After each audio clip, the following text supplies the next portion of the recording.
Hi, ich bin Gjovalinvon bei Components. Wir sind auf der EUROBIKE 2025 und ja, ich bin total erfreut, dass ich Tyler von SDG hier am Stand habe, auf unserem PC Studio. Und ja, wir werden ein bisschen über Produkte reden, aber vor allem, wenn wir darüber reden, was ist SDG, wer ist Tyler von SDG. Vielleicht kriegen wir noch ein paar coole Insights und am Ende würde ich sagen, lassen wir Tyler reden und ja, Tyler, it's awesome having you here at the It's been a long DC time, booth. man, since we've seen each other. Yeah, it's like quite a few years, and people know SDG for you, yeah, for cool saddles, components, grips, and especially I think like crazy designs. Absolutely, try to keep it unique. And I hope you will bring even more crazier stuff on the market. Yeah, We're trying. but there are like crazy things going on behind the scenes. But I think something really cool would be if you can first thing introduce yourself. Who's Tyler? Yeah, and then it's like would be like awesome to have like more like insight into who's SDG and absolutely, yeah. What's your history? I have no problem. We'll pull back the curtain a little bit, right? Okay. Well, I am Tyler Anspach. I am the owner of SDG Components, and I have been on board for 24 years. That's quite a while. A long time, believe it or not. Now I got a lot more grays in my beard, you know, a little bit more stress, but it's still so fun. But it was only supposed to be 6 months. It was supposed to be an internship. I was a senior. I was a marketing major at Long Beach State. So I didn't race, but I just rode bikes recreationally. We rode some motocross back in the days, and my buddy was racing pro motocross, and he knew I was a marketing major, and that's where he said, "Wow, you should come over to SDG." I'm like, "Oh, SDG?" Like, yeah, sure, because I needed that for my internship. Now 6 months turned into 24 years, so it's been quite a ride, but I'm loving it. I'm absolutely loving it. I think the industry, the people, but I feel. In the last few years, yeah, it's been tough, but I feel like we have such good partners, good people that share the similar passion that we do to kind of get through that. But we've stayed the same way since 1993 when it was originally started. Yeah, but it means that the origin from SDG is motorcycling or motocross? Yeah, because it came from motocross because they did Kevlar covers on the motocross seats. Oh, okay. And that's where SDG came in and made the very first Kevlar covered saddle. Well, that's awesome. So when I came on board, I came for marketing for the motocross. And the bicycle division was very small, kind of just on the backside. And then I put a little bit of CPR back into the brand, from 2000 when I started. That's absolutely crazy. And we've done it very organically. And so, yeah, long story short, what happened was I worked at SDG for 8 years. And yeah, in 2009, I acquired the assets of the bicycle division and separated it. That's quite a story. So this is something. So you entered SDG as an intern. Crazy, I know. And then you bought SDG, like the cycling department from SDG, and then you a couple patents and some trademarks and some inventory, and I borrowed money from some friends and said, "All right, let's do this." So let's start a hell of a ride then. Yeah, let's do it. But we still wanted to keep what was cool from the early days, making flashy design, performance-driven saddles. But back in the days, we did make all the saddles in California. So do you still do your saddles in California, or is we do the design and some prototyping in California, but everything is made in Taiwan now. When it comes to designs, because when we have some saddles here on the table, of course, like classic black, you know, of course. But it's like especially like your camouflage saddles, like all the animal structures, like flashy colors, pink, and it's like, is it from the beginning? So it's like, because like there are so many saddle brands on the market. Indeed. But 98%, I would say, it's like black or white. It's try to see how many they could sell, right? It's easy to sell some black saddles, but like we still have some character. I think to keep it very original, very authentic, like from the very beginning of SDG, we've always wanted to make a good quality saddle, but it needed to have some style and some flair, some individualism. And from there, this is why we brought back the Animal Princess last year, because yeah, I was 20 years old, my old Ford Ranger truck, and I'd pick up all the fabric. I would buy leopard print, tiger print, cow, zebra, chrome, you name it. I mean, crazy designs, because all the riders, that's what they wanted. Kyle Straight and Cam Zink came in back in the old days. They didn't have a driver's license. Parents would drop them off. We would cut fabric all day long. I'd have, in the warehouse, they would assemble it, and so when their parents would come and pick them up, they had a new custom saddle. So at the end, so the guys worked for you in the warehouse, yes, producing saddles, or cutting fabric for the saddles. We bought titanium, we tumbled it, we bended it, and then we cut the fabric, and so we did get the foams and bases from Taiwan at the time, but everything else was done in-house. So because when I, from my side, so when I think about SDG, it's always like this, full gas rider-driven thing. So so I checked out your website, yeah, and one of the first things I normally do when I go on a website of a brand is I check the teams. I check who's riding for them, and I was absolutely impressed. It's cool. What the fuck is going on here? So it's there's the YT mob, yeah. There's the intense guys. There's Cube. There's it's the creme de la creme is riding on SDG. Since day one, I think that we want to get rider feedback. A lot of people might say that, but we try to get the feedback from the riders. These are the pinnacle. These are the core guys that are riding that, especially from abuse, or for this. But we have a big collection of team riders, and it's kind of all of our product development guys. In a sense, we really use that. I mean, and then of course, talk about YT and the mob, and then so these guys are test riding it. Erm's doing it here, and as a development rider. I saw him he's awesome because he thrashes everything, right? And so when that's approved, then that works for the product guys to be able to spec it. So that's why we do a lot of spec with YT and Cube and Da Vinci and Transition and Santa Cruz. So a lot of these teams want to get the input from the riders. Is it working for the riders? Is the Telus dropper C-post working? Is the I-Beam working? And when that kind of instills the product guys even more confidence. So it's really been the route to really kind of support racing, support riders and athletes. I mean, we're not a huge company by any means. There's 7 of us in North America, and we have a small team in Taiwan. But it's cool that we work with some of the biggest riders, but I can't afford to pay everybody, but they still want to be part of SDG, so it's a cool feeling. Yeah, but this is crazy that you have impressive names on the list, and a lot of riders, and it's and I will not drop some names, but there's some riders that I'm really absolutely fanboy of, and it's well, fuck, but they are on SDG for years. Since forever. This is a cool example. It's Greg Menard, right? Great buddy, the GOAT. Yeah, and absolutely.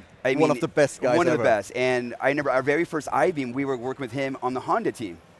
Oh, okay. So the very first I-Beam was on the Honda team, and now, as he's on Norco. We have a great relationship with the Norco guys, and we tell the factory team is now back on SDG, and he's on the Bel Air and the I-Beam. So that's over 20 years. But most of the riders have been.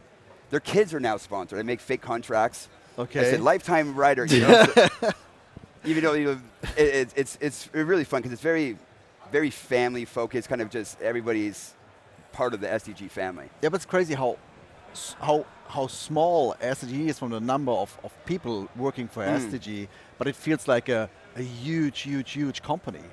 It's probably because we do a good amount of OEM spec, which gives us some visibility, but it also gives us some credibility as well to help fuel aftermarket. Yeah, but you have when it comes to OEM, you have crazy name like Santa Cruz, for example, on the OEM famous name list. So this is also quite impressive.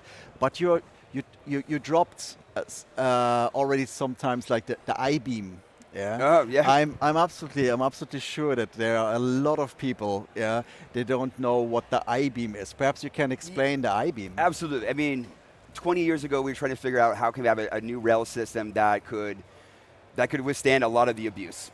Rails were bidding and breaking. We've sponsored Whistler Mountain Bike, so we're the official saddle sponsor of Whistler Mountain Bike Park. Yeah. And so all the rails, a lot of times people were casing it. Rails, only 7 million rails could be so strong. So we wanted to have a system that was lighter and stronger and easier to adjust. And we did pretty good with the I-Beam in the early days because we had a rigid seat post. The emergence of droppers, I think we didn't have a comfortable version. And so it's still always been in the back of my mind. It's we do believe in the I-Beam. And how can we make a comfortable version, or do we have the means to be able to do that? And so, yeah, for the last year and a half, we've been working on a new flex aluminum forged version. Oh, okay. So next year, we're going to have a whole new iBeam 2.0 system. But is iBeam an SDG exclusive? Yes, we have various patents, but we've already talked to some really good friends at DD Components, even our friends at SQ Lab. We sampled some carbon ones for them, so we kind of share a lot of. So you're really connected with the other guys. A couple, yes. But yeah, so the new iBeam is coming out. It's again. Yes, of course. Yeah. Yeah, it's quite cool. So what we want to do is to increase the strength, lower the stack height, make it really simple to adjust, and also be the strongest seating system in the world. Okay. Because a lot of our riders are definitely more aggressive. You have 160, 170, 200 millimeter travel and so forth. But if you see the iBeam, now we've been testing, this is all CNC. So CNC nylon, so not just a rapid prototype, you can ride this. And then we CNC the beam, and so we have the engineers on board, we have the test riders on board, but you can see how low profile that beam is. Yeah. Again, this heat post is just a CNC press fitted, but we're going to have a rigid version of the 3D forged, low stack, but we'll have two side easy access bolts that gives you full range of adjustment. So you have fore and aft and tilts. So it means like it's super easy to adjust, and for the most important thing, super easy to install. Yeah, super easy to install, and of course did not have to worry about bending or breaking any type of rails.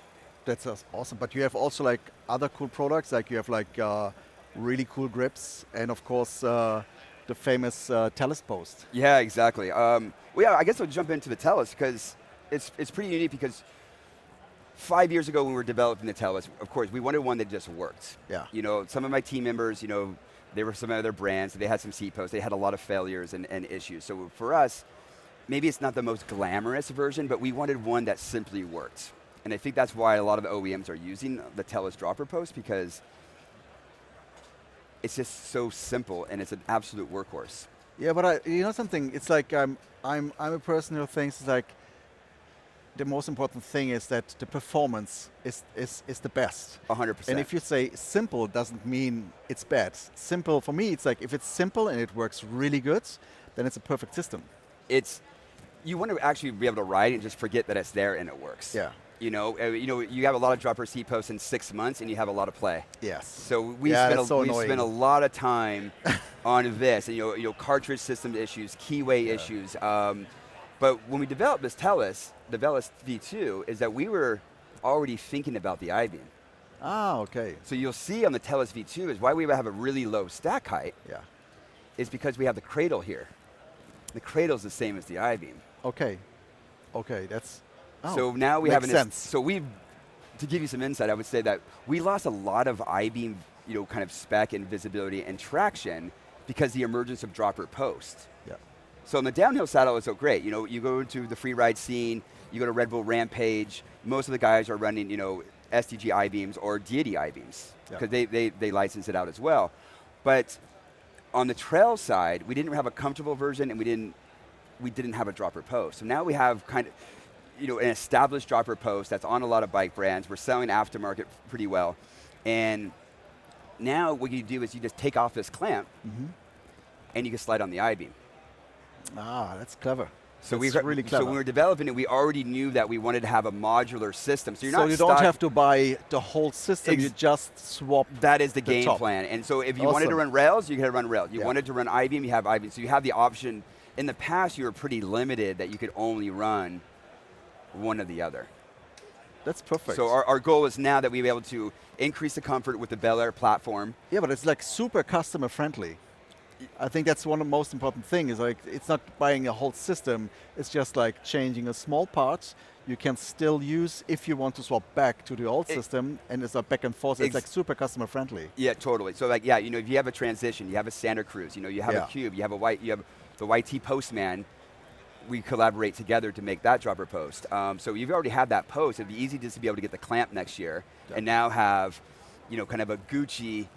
We want to have this like brushed aluminum, really cool looking silver, really low stack height, just a more elevated, higher end saddle for the I-Beam instead of nylon per se. It kind of perceives as kind of lower ends.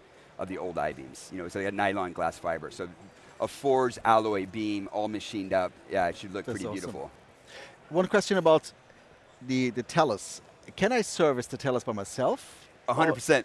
No special tools, no nothing. You could do it in 5 minutes. You could open this up. We have a basic keyway. We have a Trelleborg seal, IGUS bushing. So no magic, no. It's just like easy peasy, do it yourself. It's done. You know, maybe in 100,000 cycles, you have to get a new cartridge, and you open it up in 5 minutes because we have instructional videos to be able to service the tellus. But I'm quite sure people buy new bikes instead of doing 100,000 cycles of yeah, exactly. So but if something does happen, because maybe maintenance or this, but there are moving parts. But for the most part, we've moved quite a bit of post, and we haven't sold that many cartridges. Yeah, but I think this is like super important, especially for customers, if they know they can service a product by themselves. Yeah, and a lot of times you have to call into the shop, or you have to special order the parts. You have to wait. I mean, we have customer service everywhere, or all throughout Germany. With Cosmic Sports, yourself, and having small parts available, and basically in a day, and it takes any service is less than 10 minutes on the tellus jobber post. That's awesome. That's awesome. When it comes to designs, to jump back to the saddles, it's like you have like the leopard design there. Perhaps something crazy that's popping up that you like some secrets that you can share with us in our I'll show, I have a couple new ones that are coming out. Again, like to truly stay true to SDG and our roots. It's like we've always since day one made custom saddles, or limited edition ones that are still quality, performance-driven seats, but they need to have some style, I think. Absolutely. And again, you're color matching this. I want this pink grip. I want that, and we've always done that. And it's not for everybody, but we have a few designs and a lot of collaborations. We did one this last year with Hazy and the Robots, which was pretty cool. And 15 years ago, we were the first camouflage saddles that were out there. But we wanted to do an artist version of the camouflage. So we have 5 different colorways, which is a more artistic version, real Kevlar material, Lux alloy rails, still in the Bel Air platform, but a little bit more style. What about the materials that you're using for the saddles? Because the material that you have here is completely different to this one here, for example. Yep, I think it's like for different disciplines, there's different saddles. There's also from a durability standpoint, from real Kevlar. A lot of people, what happens is when you want to do a lot of ink and they screen print it, then it's going to rub off. Yes, you're right. Mud, washing your bike, rubbing over a period of time. So a lot of these designs that we do, where it looks like a lot of ink, it's actually supplemented into the material. So in 6 months and a year, it still looks good. Yeah. What about the comfort? So does the material, like the top material that you use, change the comfort of the saddle? Certain saddles, because some material is a little bit more stretchy, some has bigger backing. Okay. So then we might change foam densities as well. But like the Bel Air for us is our most popular. I mean, this is my 911, or as I like to say, legacy, history, racing. It's kind of evolved over the years. So this is our Bel Air V3, which we use a lot of different models, a lot of different custom designs. It just seems to work for most people. At a 140 millimeter, it's a kind of a medium size width. Got a hidden cutout. It's a nylon glass fiber base, I should say, with lightweight Lux rails, chrome alloy rails, or carbon rails. So depending on what price point, we have different rail options. But sometimes with the foam, we might use a softer plush foam or lightweight foams. These guys are wanting to race and want to keep the weight down, that you don't want to sit in the saddle. So then we have like an injection EVA. And there's different foam densities per different saddles. When I was on your website and I checked out your saddles, there are quite a few. So it's like there are so many different styles, shapes, designs. There is, for example, here you have like this. You talked about the cutouts, There are some with cutout, like this is like there is like a cutout on top. This is like flat. Do you have some advice how to choose the right saddle? I think when it goes into certain disciplines, I mean, this is a pretty unique demographic is the D8 side. Yeah. So for D8 side, we wanted to have a full flat saddle to be able to get off the back end. So when you're dropping down, you want to get off. Yeah. Why do you have a rear buzz cutout? Because a lot of guys are running 29s, and the rear suspension is going to hit. So there's certain shapes for kind of different disciplines. You could look into, we have a kind of a Bel Air platform, but we changed the foam for an e-bike saddle. It has a little bit more ample padding, but it has a little bit more aggressive rear rise. So the guys that are sitting in the saddle, maybe using the motor a little bit more on inclines and not getting out of a seat, that rear rise helps you kind of get power as in the seating position. Yeah, it makes sense because on the e-bike you're sitting more than on a normal bike. Absolutely, and then you have lightweight race ones. We have junior saddles, which is pretty cool. Like, I've seen some, so this is like really, it's absolutely great because like cool designs, kids want cool designs. You know, the interesting part there is that a lot of our riders started having children. You know, I mean, obviously that's what happens. And so 20 years later, now they're having children and they're like, oh, Tyler's like, my son or my daughter, you know, I'm building up this bike, and they're like, do you have a saddle for him? I'm like, and we didn't. We only had a BMX dirt jump seat. Yeah. So that got us thinking. I'm like, wow, like here's a new emerging market that didn't exist when we were around. When we were, 5, 6, 7, and we didn't have high-end bikes. And so what's really cool is that we wanted to make a junior-specific version. So we looked at different widths, different sizes, different needs, and we launched like a whole junior lineup. We did a junior bars. We had little junior grips with like 19 OD. We made the little shims for the controls. So not only is it just, just shorter, but ergonomically it's better control. Yeah, I think this is something super important because kids have different needs. Smaller hands, they're lighter. So I think especially when it comes to grips or also to pedals, because the grip and the pedal is the only contact point that you have with your bike. Yeah? Exactly. And if you suck in these 2 points. So that how it all emerged just from the Fly Junior saddle, and it got us thinking. It's like, we never did handlebars before. We never did pedals, but because there's so many good brands out there. Yeah. And we really want to just kind of focus on, what our core knowledge was saddles, and then went into spending a lot of time in the development of seat posts. Yeah. But then I got another engineer on board, and we're like, wow, like we could really bring something to the market that's not just another Me Too add-on extension. It's like we could add value and add performance, add safety to especially for the kids. So now the bars taper to 19 OD. I have new carbon bars coming, another new grip coming. We have really cool junior pedals. That is, it's a chromoly axle. DU bush, ball bear, the whole shebang, just for adult pedals. Nylon composite with replaceable steel pins, but little miniature ones. So is this one of the future ways of SDG, like getting more into kids, or is there what is the road of SDG? So it's like, is there like something like big popping up in the future, or is there like a bigger idea where you want to go, or where you want? We really want to focus on what we know.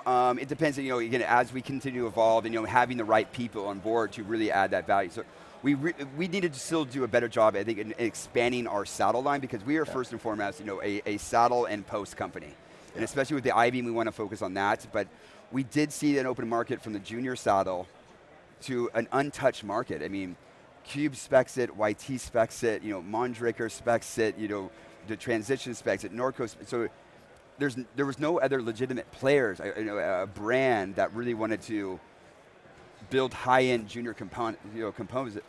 I should be able to say that right. Yeah, but composites. I have one question left, because I'm a super curious guy. So it's like you have so many products, so many colors, so many everything. So it's like, what is the most loved product of from Tyler? So it's what is the sometimes, because I'm asking this because sometimes it's I'll call it the ugly child that nobody is buying, and it's like this is something like hidden somewhere. So it's like, is there like this most favorite product that you say, this is what I love the most? I think I love just the Bel Air. It is, to me, like I said before, it's like, I love the brand portion. I think that it's got so much history, so much legacy. It's got its own unique design, but it's evolved over time.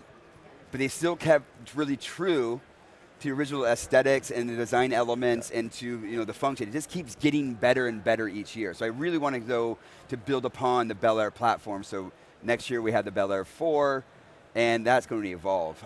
So that's probably for us is like, that's the staple and what I really do love, because it just seems to be a good saddle that has a lot of history, that still looks good, performs well, and it's quite recognizable for SDG.